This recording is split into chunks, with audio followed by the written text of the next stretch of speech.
They want me to change, they want me to change, but I ain't changing, nah. I remain the same. And you are now tuned into another episode of Intellectually Petty Radio, brought to you in concert with A Beautiful Machine magazine, as well as the mighty Nerve DJs Radio Network. Y'all already know, man, we only rock with legends around here, and today is absolutely no exception. We have the distinct honor and privilege of welcoming back Mr. Brandon Smith to the conversation. How you doing, King? Pretty good. How about you? I'm doing all right, man. How's life? How's your family? Life is different. It's definitely different. But everybody's good, It's just taking it one day at a time. That I've been there. We were chopping up a little bit before the show.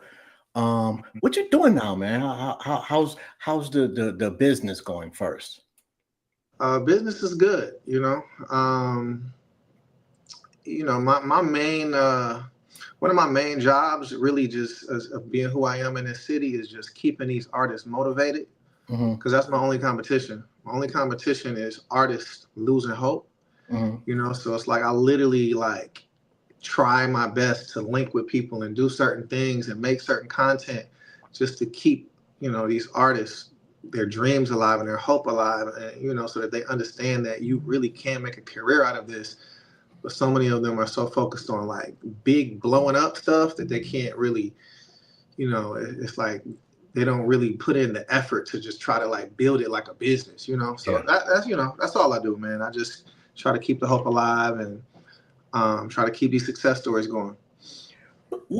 When should somebody say this ain't happening?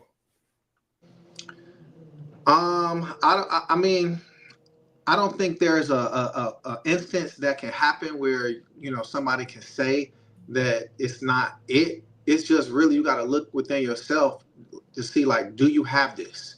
Can you make a 2-year run with your head down, and no matter what happens with this in this 2 years, can you give it your all? Can you sacrifice and be super consistent? It's if you don't feel like you have a 2-year run in you, then you should make that decision to try to do something else. But all the success stories that I've been a part of has been just this aggressive 2-year run, and a lot of those come out of rock bottom type situations. When you hit rock bottom, it's you have a choice to either just go crazy or to quit. And a lot of the people that I've been associated with, they created a career out of just a moment of just, I don't know what else to do, So is going viral crippling the industry or helping it? Going viral is never going to be a bad thing. It's just, you got to be very careful of the content that you make. It's you should never make content that you don't want to go viral. You know what I'm saying? And when I first got divorced, I was I want to explore my comedic side. And so I'm man, I'm gonna get this little comedy video, this little skit. I'm gonna get it out of me. I did that, and that mug went viral. And to this day, that's the only comments I'm getting daily is from that video.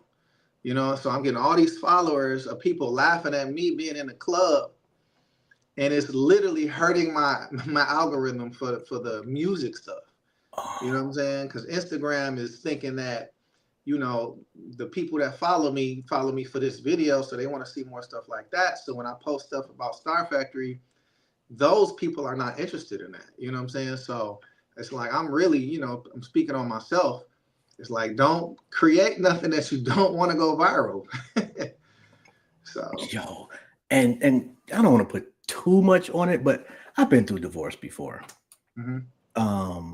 And I saw a video of y'all, I guess right after the divorce, and she was talking about how happy y'all were, and y'all still friends and whatnot. But you ain't look happy, bro. I'm just, I, people don't understand that men hurt too. Yeah. I mean, I wasn't sad. I was just more annoyed that she was filming the moment.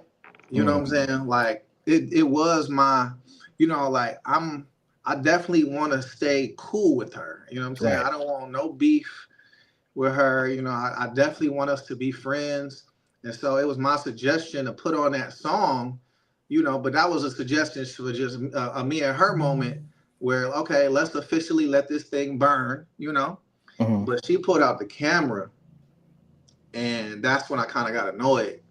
And I never thought she was going to ever post that. Like I literally when she posted, I was just like, bruh. And of course, that went super viral to the point where she had to disable the comments. But yeah, like that was probably headed to 10 million views before she disabled the comments. And so it kind of like leveled off at like 2 point something million. But at least, everybody knows now. So I, if they see me in public not acting married, at least I ain't getting crazy looks.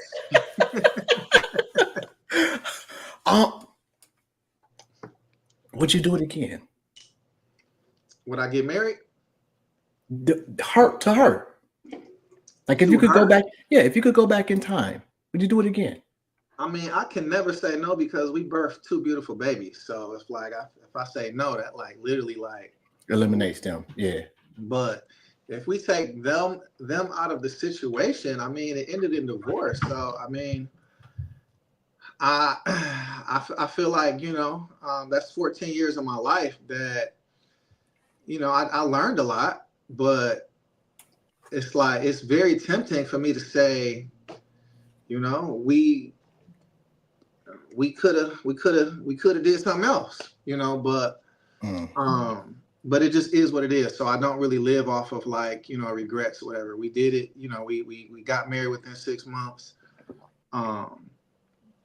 We didn't have a lot in common. We learned each other. So basically like we dated while married, and we learned that we saw the world very, very differently, and we tried our best to just make our 2 worlds connect. And it just didn't work out in the end. So I don't look at marriage in a bad light. I would get married again. It's just that of course I would do things very, very differently, second time around. So the show is a wrap for y'all then? I mean, that's really up to OWN. We're contracted, so whether we married or not, we still are contracted. So if they decide they want a season 3, then we basically are obligated to do it. That would suck. I'm gonna tell you why. like the dating. Not now. Is this person dating me to be on TV, or are they dating me because they find an interest in me? Yeah. I mean, so far it's been crazy out here, man. And outside trucks now, though, bro. I'm gonna be honest with you. Yeah, these are new waters for me. I've never been single in the social media era. You know what I'm saying? So it's like, this is like, I don't know what I'm doing. I have no clue, but it's just like, I've been in some little recent situations where it's like, I feel like these girls want to, they have always wanted like the bad guy, that dude that is kind of treat them any kind of way. And that's not me. And I'm not about to be out here, playing games and acting a way just to get certain people to do certain things. So I'm just learning how to be single. I'm learning how to meet people, or, what I'm saying? And really just, I'm taking time to heal, just work on me and just learn me. I don't know the unmarried me yet, I'm still trying to figure him out. Yo, I will say though, I think that social media has given a false perception of relationships in that it has given this viewpoint of sisters as money hungry, I don't really care about you type of situations. And I'm sorry, somebody outside with their motorcycle. No, no, sorry. But it, it's still some beautiful women out there, and I don't mean beautiful physically, although yes, but I mean with beautiful souls that want something legitimate and want to be treated like a woman. It just, it's almost like have you seen Shawshank Redemption? Mm-hmm. When Andy Dufresne swam through a mile of shit to freedom, that is dating nowadays. Damn. There's freedom out there, bro. So you got to go through a bunch of shit to get there. I'm saying that. I'm for sure saying that. But yeah, right now, I'm not willing to swim through the shit. I can't, I mean, I tried because like fresh out, I was like, you want to prove yourself, nigga. I still got it. Yeah, and I did, like, you know what I'm saying? I was like, oh, boom, boom, boom. Then I got into the, a little situation, and it's just like I would have had to swim through the shit, and I can't do that. And so right now, I'm gonna be wading in the water in a jacuzzi, chilling. I need that life right there, bro. I mean, it's just like it's just so new to me. I'm not, I gotta figure. I don't even know what I have to offer anybody else right now until I really, like just figure out who I am, and then I really just understand the landscape out here, because it is different. You know what I'm saying? It's very different. Like, I feel like the expectations from women on a man are very different than like when I was single, like 15 years ago. And I'm kind of cheap, man. I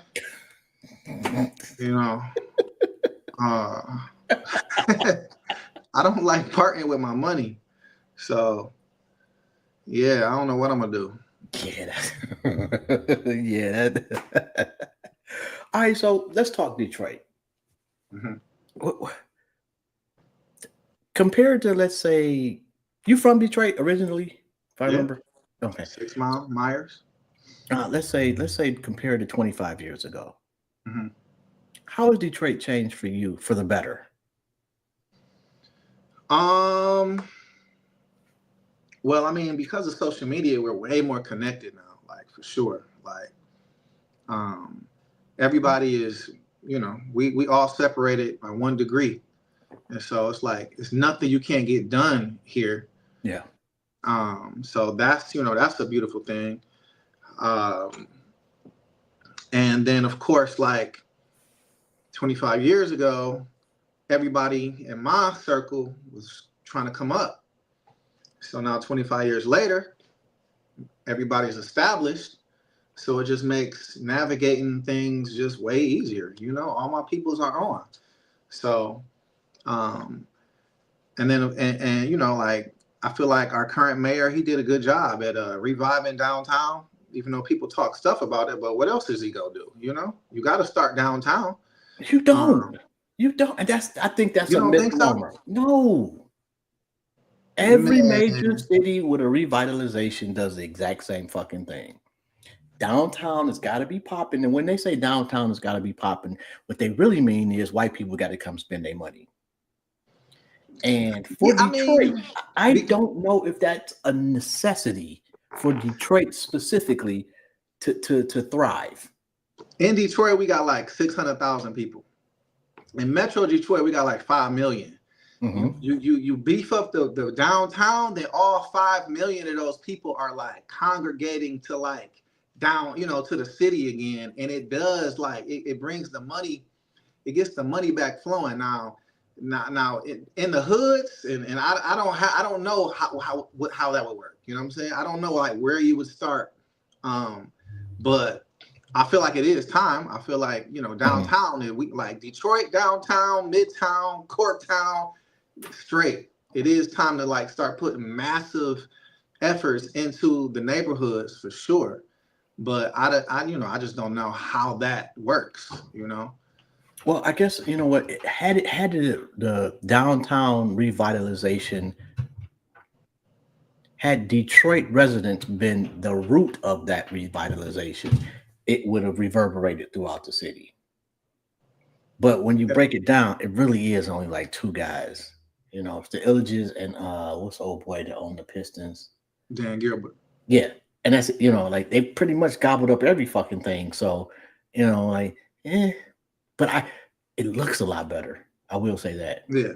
Yeah. I mean, it's like, I still think, you know, Dan Gilbert, it seems like he loves the city. It seems like he, you know, like he really tries his best to give back as much as he can to this city. So I just look at it, somebody had to do it. So I'm just glad somebody stepped up, because I couldn't do it at the time or now. All right, so it's a Friday night. Me and my lady want to go see some really good R&B. Is there a place still left in the city? That's one thing that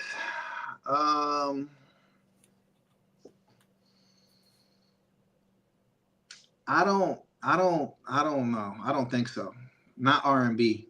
Like, and we need to fix that. We need to make that an issue. And I've been thinking about this a lot, because, you know, one of my biggest kryptonites is doing events. I just don't do events. Like, but somebody who does what I do, it's like, it doesn't even make sense for me not to be doing like these reoccurring events. So yeah, you kind of just help put a battery in my back, because we are missing that element. It's like, we should be able to go somewhere and see our really dope talents, and then our really dope talents, you know, need that opportunity as well. So yeah, I couldn't tell you one place right now.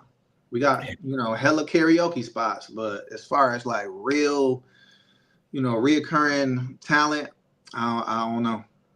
Yeah, I need an R&B bakers.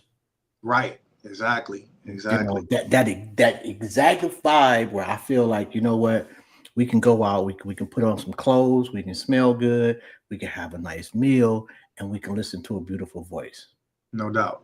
No doubt. Man, I'm trying to think who. Chantel probably would be good at that type of shit. Yeah. She would. Maybe I should call her.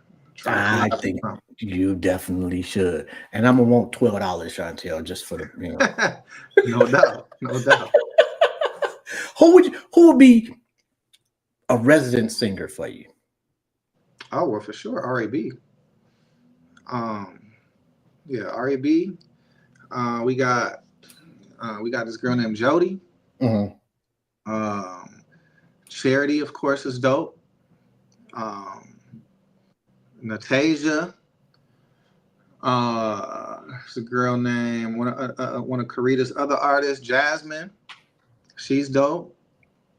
Some of my clients, Ela, Alina Hayes, Martinique. So it's a bunch of people. And we got no brothers? Right, that's what I was just about to say that. Like, yeah, damn. What y'all doing out there? Man, I mean, you know, when R&B, quote unquote, died, it died because dudes started rapping instead of singing. Niggas stopped singing in the rain. Yeah. But I have a lot of theories on that, because like when I first got in the game, you know, I had these R&B artists, and the only way to get on the radio at the time, because it was like social media was not the wave. It was like you still had to get on the radio. So the only way to get on the radio was through the DJs. Only way to get to the DJs is you got to get your stuff playing in the club first. So if we got this little smooth R&B joint, that's not getting spun in the club. So, you know, a lot of the artists had to like literally like change their whole sound, make it more club friendly to try to get on the radio. And I feel like that had a lot to do with R&B dying as well. And it's just, yeah, and it's just like my pet peeve is like when people sing like all that ugly singing. I feel like that got played out. I feel like when I'm training my artists, I don't let them sing ugly. No, Really? yes, like you can have moments, but like if you singing time after time, like why you got to do all of that to sing time after time? Like it ain't like you that caught up in them emotions. No, it's just singing is difficult for you. You making singing look difficult, and it's like hurting the brand of R&B. So I don't let people do that. Okay, but R&B, it didn't hurt the brand 20 years ago. It was okay. I'm lost on that one, bro. I mean, it's like when people when rap start coming to the forefront, they sexy, they hard, they smooth, they doing a thing, and then you just got this singing dude that's like you could like it's parts of songs that should you should portray emotion, but not the whole thing. I got you. Like that we can't do that. We can't do that. Go and my bad, bro. Dre Sconey, that is my guy. Oh yeah, for sure. Him and the Clouds is yo. You have not listened to Dre Sconey, man, please do your soul a favor. Like that, he makes like some fucking dope ass music. Yeah, Dre Sconey is one of the goats for sure. Just a dope ass nigga too. Like that's my guy. Definitely. Yeah. Yeah, but oh my God, like man, it's just I remember I was talking to Brian McKnight's son about R&B dying. Okay. And he just, he's just one of those people that just doesn't believe that. And it's almost as if it's like everything else. It's cyclical. Mm-hmm. It's just out of the loop right now. Is there somebody that if you had to bet money, this would be the person that's going to bring it back? I mean, the only person I really can think of is Beyonce, because Beyonce experiments with so many different styles of music. If she came back and gave us like back-to-back albums that was just straight up out cold R&B, I think that would be like huge for the culture. But I don't think it's anybody else that's influential enough, to really do that. Like, I think she's bored with R&B. Yeah. Yeah. I mean, she did the country thing, and then she did like the little EDM, the little vibes that, the alternate lifestyle people loved. So who knows what she's gonna do next? I doubt it's gonna be R&B though. Yeah. And if I'm being honest, I don't know if Beyonce was ever, as a solo artist, really R&B. Yeah. Like she's been kind of like, showing her versatility since she has been a solo artist. So, yeah. Somebody asked me the other day, Whitney Houston or Tina Marie as a soul singer. Soul? Yeah. Soul? Tina Marie. I said that without it wasn't even a thought for me. No, yeah, all day. But vocals, Whitney. But soul, you talking about soul? Tina Marie for sure. I don't even know if I would be that quick to say vocals for Whitney. Oh man, Whitney. Now, like from a register standpoint, or she's standing next to a piano, sing this note, yeah. But for like, damn, I felt that shit. Whitney got a couple songs. Tina Marie got a catalog. Nah, I think you're sleeping on Whitney's catalog. I've been told that somebody gonna have to school me, like, for real though, because I'm specifically only talking soul music. I'm not talking about Success. I'm not talking about pop. I'm just talking about that one slither of that category of soul music. And yo, man, Tina Hey, Marie is hey, we can killing it. create.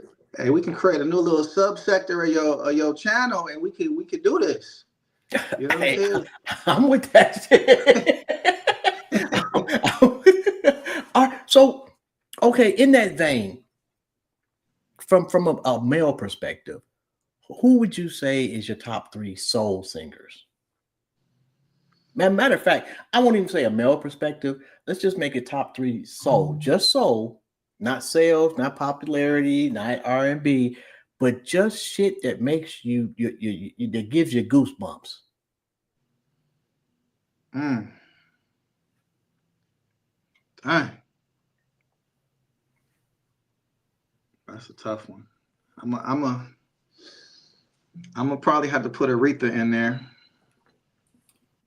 Understood. I would agree. Um, mm, shoot, Aretha was nasty. yeah, sure. I mean, you're making me think about Tina Marie. Heavy on that one. Um, I might have to throw Mary J in there. uh, She like vocally not the best, but when she sings uh, something, like she sings it with her whole spirit. I would probably put Jasmine Sullivan over that, Oh yes, or even Fantasia. You know what I'm saying? Jasmine Sullivan scares me, but damn, that broad can sing. Yeah, she Yeah, make you feel everything. yeah, she can sing. Yeah, You know, definitely. she definitely is the toxic, the, the toxic mascot too. She will fuck your shit up. I don't Right. want no parts of And Jasmine. like, and that was some like real classic R&B. And you know what like pissed me off is that she didn't even get Grammy consideration until she switched her whole thing to start talking where that Hotels album, where she just Mhm. talking like nothing but sex stuff and like these little, boppy little songs. Like, why does it take that for you to finally get consideration when all them songs she had before that was like classic R&B joints? So that just was like another kind of like slap in the face to R&B for me. I think we got to get over the Grammy shit. I mean, yeah, clearly. Yeah, because that approval is not really approval. It is But it does matter in the land on the landscape. It's when you win a Grammy, you know, it's the what things matters change. most is if black people support you. Yeah, If black people think you got talent, you can go ahead and sing other shit, and then having that stamp of blackness propels you to the ability to do other shit to get Grammys. yeah, But I'd rather be Jodeci than and I fucks with Boys to Men, and they don't get the credit they deserve. But I'd rather have Jodeci career than Boys to Men. yeah. I mean, I'm definitely like leaning like I'm more Jodeci than Boyz II Men for sure. Yeah, Jodeci raised me. Oh my So God, man! You can Jodeci for a minute there. Jodeci could do no wrong, and it was kind of unfair to Boys to Men, because I think Mike Bivins was intentional in his making sure they did not mirror Jodeci. yeah, I mean it was smart because they wouldn't have been able to. Yeah, they They could. wouldn't have been able to keep up. So that No, little, good boy image and the love song thing, like it worked. It worked, and we needed that. But we although needed we needed Motown Jodeci Philly, too. crazy album. Oh yeah. Oh my God! All right, so the question I ask everybody that comes on the show doesn't really have anything to do with anything, but here goes. You're sitting on a park bench. God sits down next to you, and he or she says you can ask them one question. What would it be? Oh snap. Um.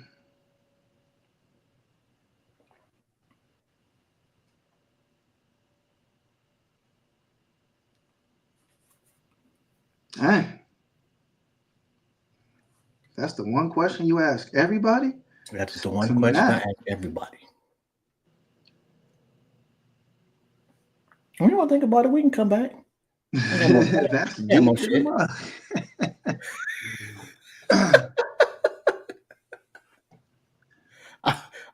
I've been thinking of retiring it, but people just love that question, and it's just different.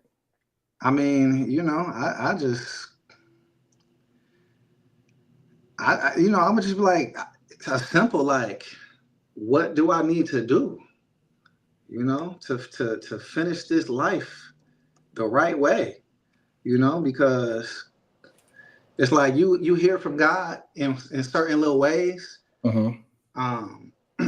But me personally, it's like I don't like hear directly, like I don't hear directly like God's voice. Yeah. You know what I'm saying? Like you'll hear like an internal thought sometimes or whatever, or you get this gut feeling or somebody kind of like talk through him, through another person. But if God sat straight to me and I heard it like straight from God, I feel like that would like change the way that I do everything. You know what I'm saying? Like it would just my fear and respect and reverence for my whole life would probably just go all the way to 1,000. I can't imagine going back to your old self after that. Right. Like just Right. you don't have the right to do that, to be quite honest. Yeah. And if you do go back to your old self, you're going to hell.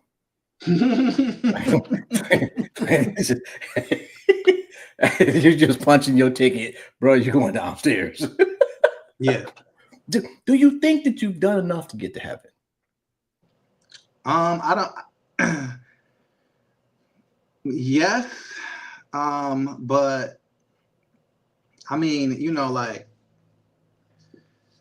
I feel like I have, and I feel like like your salvation is pretty much guaranteed once you make Jesus your Lord and Savior. But it's just like I feel like the more good that you do, and the more sinning and bad stuff that you don't do, it can make your life on earth more like heaven. You know what I'm saying? Like you can start experiencing like more heaven on earth. But that joint is just so difficult, man, because of this flesh. You know what I'm saying? This flesh is nasty. It does never wants to do us right. And then he let us make up our own mind and shit. Like that's a tough one. Yeah. And I always struggle with we have free will, but God is in control of our destiny. Both things can't be true. You either got the right to do dumb shit or you don't. I feel like he has a plan for sure. But I feel like your flesh and you letting the devil lead you can like steer you off of that path. For sure. I for sure think that if you out here, you know what I'm saying, doing the work of the devil, then it's like I feel like you headed more towards the devil's plan than God's plan. So yeah, from a substance standpoint, what's too much for a singer? A singer comes to you, they write their own songs, and they shit is hella Millie Jackson raunchy. Are you okay with that?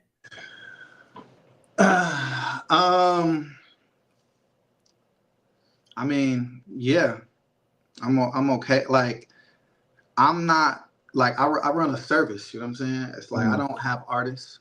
I wouldn't push that. I wouldn't like sign them and push that because I don't believe in pushing that into the into the universe or whatever. But it's like I don't have to be a fan of my client in order to give them my all. You know what I'm saying? I'm way older than most of them anyway, so I'm not even in their target market as far as fan base. So I literally have learned how to separate just whether I like their stuff, whether I'm a fan, whether I respect it or not. It's just my job is to make them find a way to get better and elevate more each day. So if they talking all this crazy stuff, then okay, that's your brand. Well, you're not living that, you're not doing that. So why is you talking this? You know what I'm saying? If you're gonna talk this, do it. Let me see you do it. And a lot of them chicken out. A lot of them chicken out because they're not really about that life for real. You know what I'm saying? That's just the music that came easiest for them to write. But like if when it comes time to embody that, it's like, okay, I didn't think so. You know, So how do who you go are home you? and tell your mama, well, I'm singing about threesomes, but you know, I mean, you know what I'm saying? When Big Sean was rapping in the van, you know what I'm saying? And with his mother right there, that was just a crazy moment for me. Like he was talking the worst stuff. I think it was the Cash Doll song, and that's a nasty song. And his mother just right there. And it's just like the only way that is the only way that can even fly with a mother is success. You know what I'm saying? Like she knows that this has changed the whole trajectory of both of their lives. But like, let him just be an up and coming, rapper. That mother is never gonna sit there. oh, no, you're absolutely wrong with that. Because I've seen some crazy, like have you seen some of these like gangster little kids? Yeah, They got yeah, parents, bro. yeah, yeah. You're right about that. And You're right then about that. you hear the parents talk, and you see the parents, and then you understand the stupidity that's coming out the kid's mouth. Yeah, but like, yeah, but with Big Sean, you talk to his mother, she's just this nicest, sweetest lady.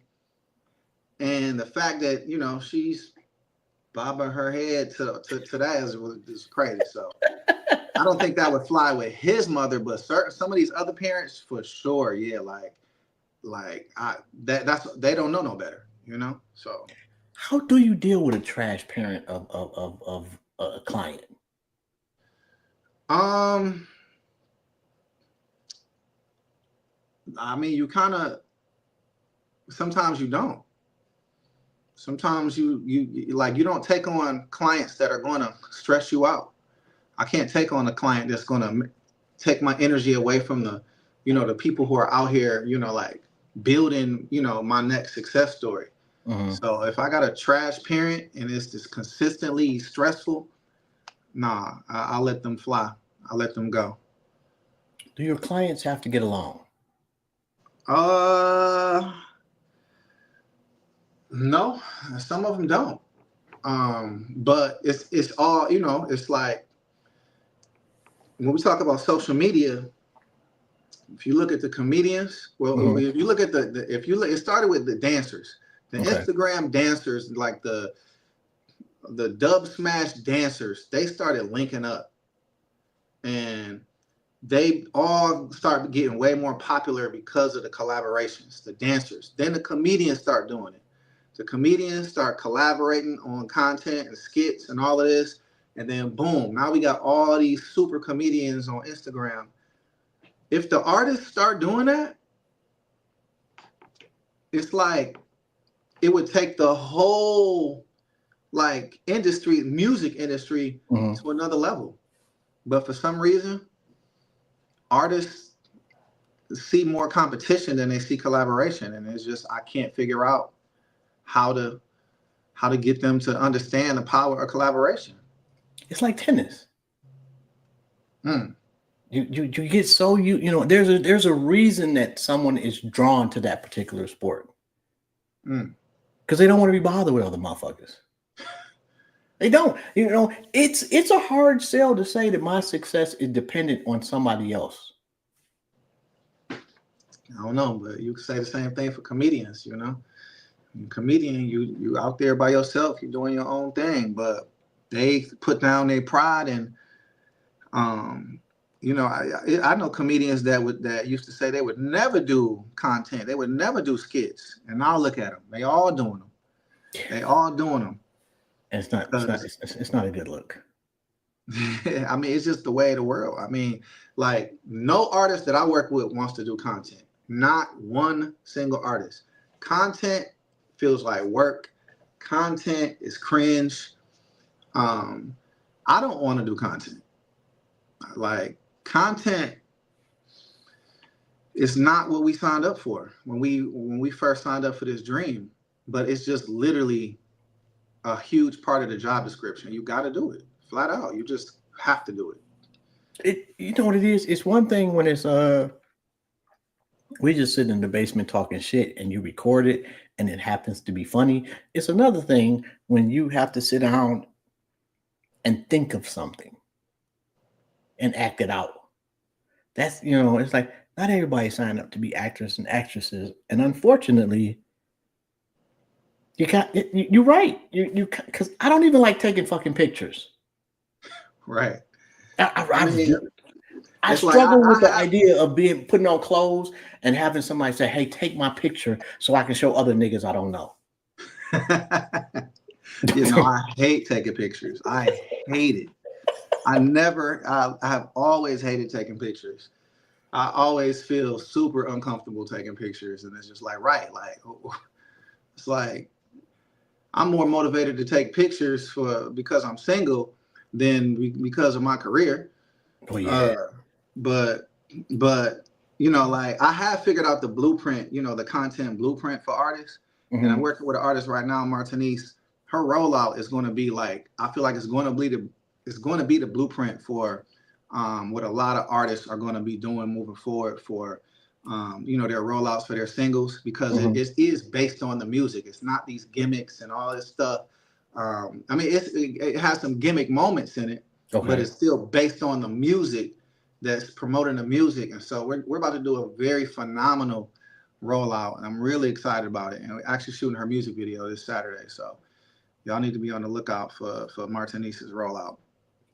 I just will happen to be in the city this Saturday. If you need some old fat nigga to just, you know, stand there and look old and fat, I got you. Best piece of advice someone's given you?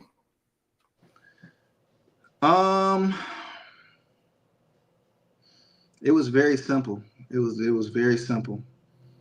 There's this dude named Jay Deva. Mm-hmm. Used to intern for him. And I was one of the greatest interns of all time. If you say so yourself, huh? I mean, I know, because it's like I was working for free and I was busting my ass. You know what I'm saying? But I learned a lot. I met a lot of people, and low key, the company ended up being a sham. But it didn't matter because my purpose for, you know, that internship was still fulfilled. I still met a lot of people. I still learned a lot, and I still learned a lot about myself. Mm-hmm. But he used to say at every meeting, he was like, "What you do shows." It was very simple. He said, "What you do shows." Mm-hmm. And that just always made me understand the value of not sitting around, of not lounging around, of always doing the work, always doing something, because you're doing it by yourself. You're doing it behind the scenes. But it's going to end up showing. Yeah. You know what I'm saying? And so, like, my first intern was Kenny Valentino, who went on to be assistant program director at Hot 107.5, and now is a co-owner in, you know, like 4 or 5 establishments in downtown Southfield. Just opened, you know, just did the ribbon cutting for Bloom today. He was me as an intern. He was the best intern I've ever had. Like, he came in and got to work. And it kind of sucked that I never had an intern like him since. And it skewed my whole view of what interns should be. But it's like it's like when I'm looking to work with people, it's like you gotta have that it's like it's never a question. You can't teach drive. You can't teach it at all. It's like it's like I give pep talks because I'm paid to do it. Mm-hmm. But I know that it's not going to make people work harder. No. If you need a pep talk to work harder, you're lazy. Right. It's just certain people that, like I said in the beginning, they don't fully believe.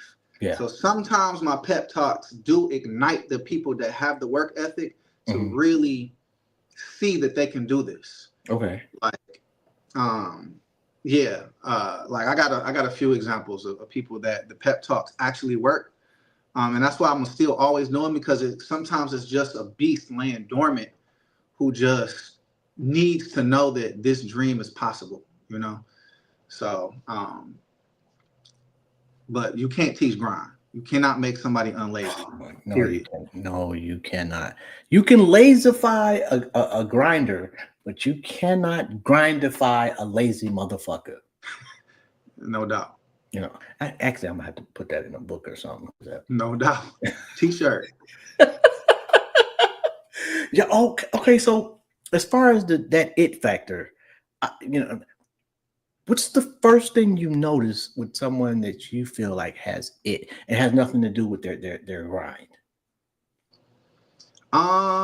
It's either talent based or it's personality based. Like certain people's just talent. Like when I first met Charity, when she Mm, was 14, I knew instantly that she was gonna be one of them ones. mm, Um, and then it's certain personalities like that when they walk in the room, it's just like everybody feels more comfortable. Everybody feels more connected to this person, and you can like notice that within a few seconds, you know.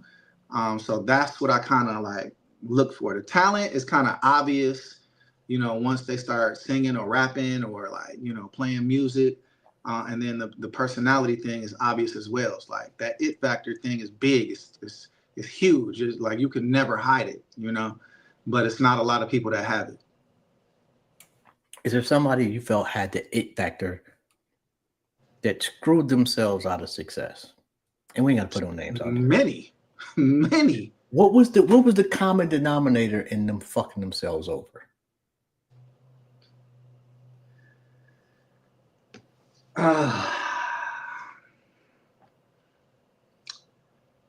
Um, it's really a combination of like leaning too much on their talent.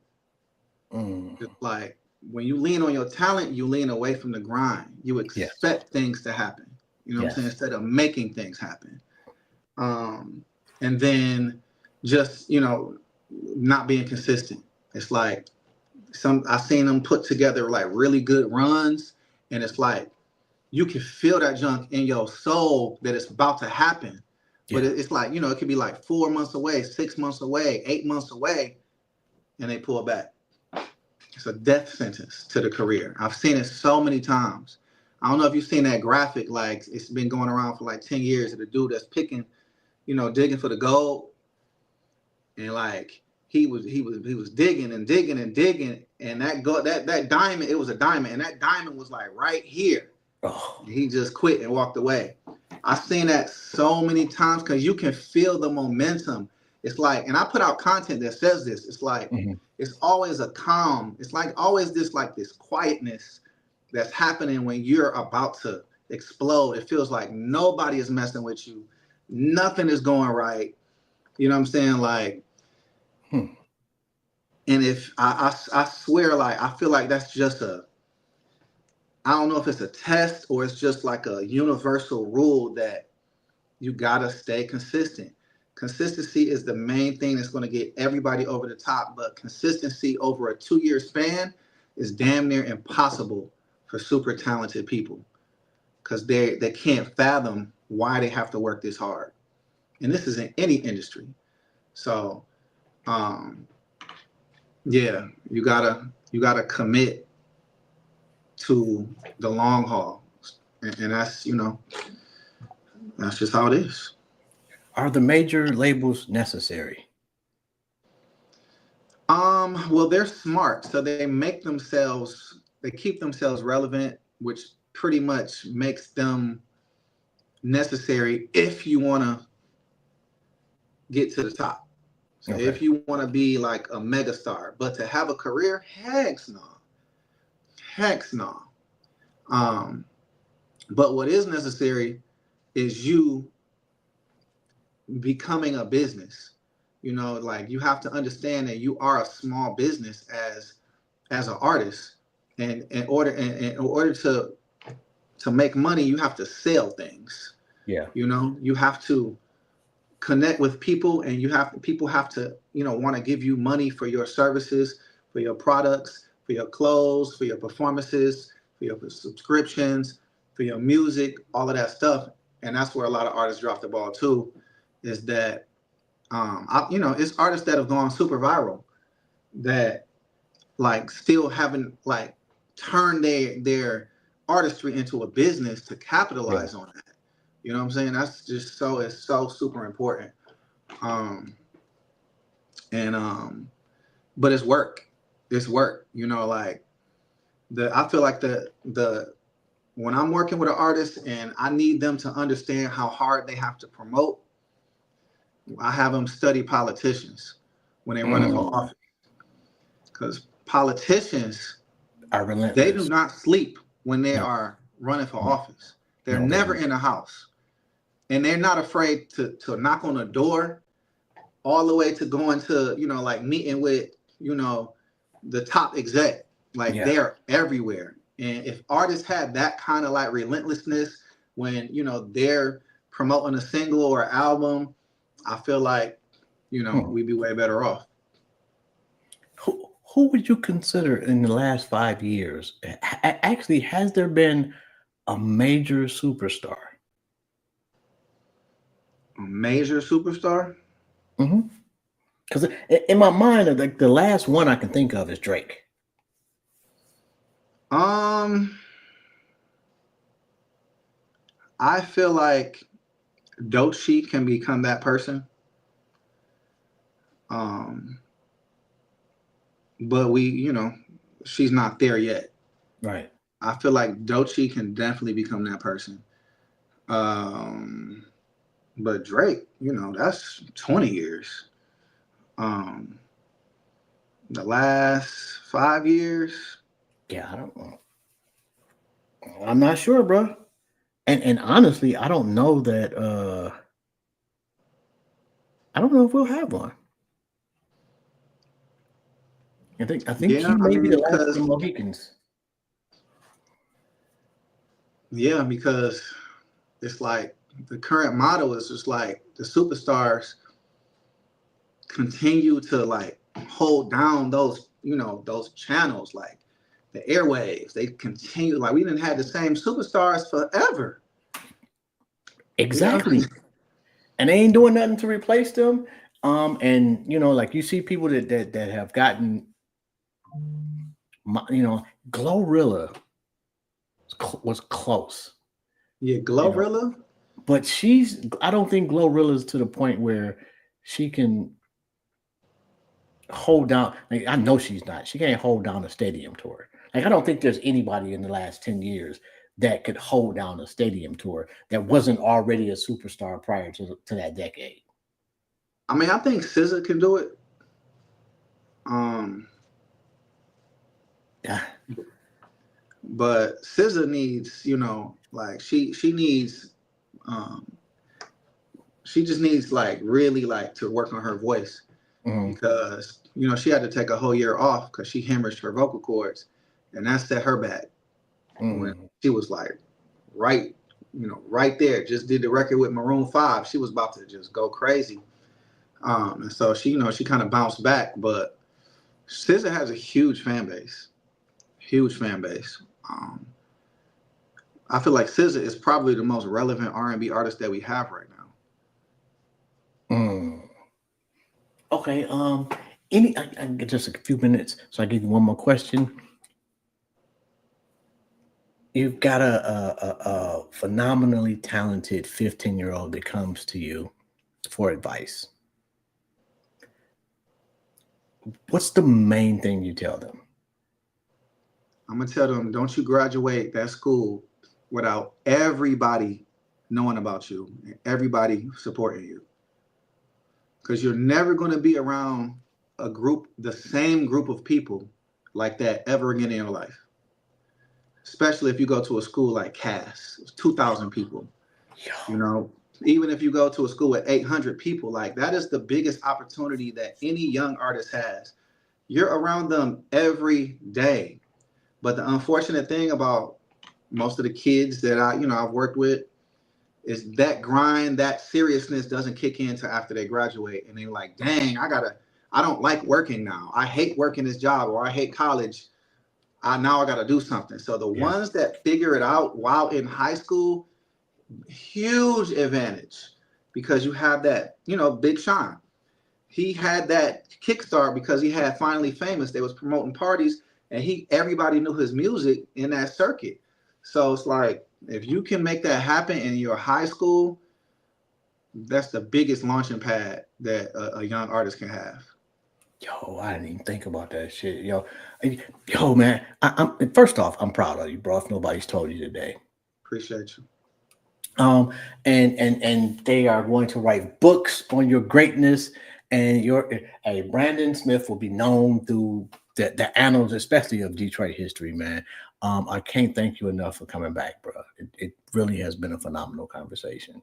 Yeah, anytime, man. Yeah, you ask great questions. It's always a great time, and I'm serious, man. We could do that versus battle, you know. Hey, I'm gonna fuck with you on that too, bro. No, Hey, no, you do it. you tell me, you set it up. Who you want? I mean, what genre you want to do? You want to do soul music? I got Hey, you. we could start with Whitney and Tina. We could start right there. I got Tina there. You don't even Okay, I'll take Whitney. Let's go. Okay, let's go. We're gonna we definitely got to work that one out. All right, man. You have a phenomenal evening on purpose, man. Again, thank you, man. And I'm gonna definitely tap in with you so I can kick your ass with Tina Marie. No doubt. No doubt. All right, no doubt. Peace, bro. All right, man. Yo, man, Brandon is dope, man. Who do we got? DJ Jess coming up in 30 minutes. The Apollo DJ. I'll be back. I'm gonna go refresh my beverage, call my auntie back, and walk my damn dog. Anyway, this is Jobs. You already know, man. Another episode of Intellectually Petty Radio in the books, and I'm out momentarily.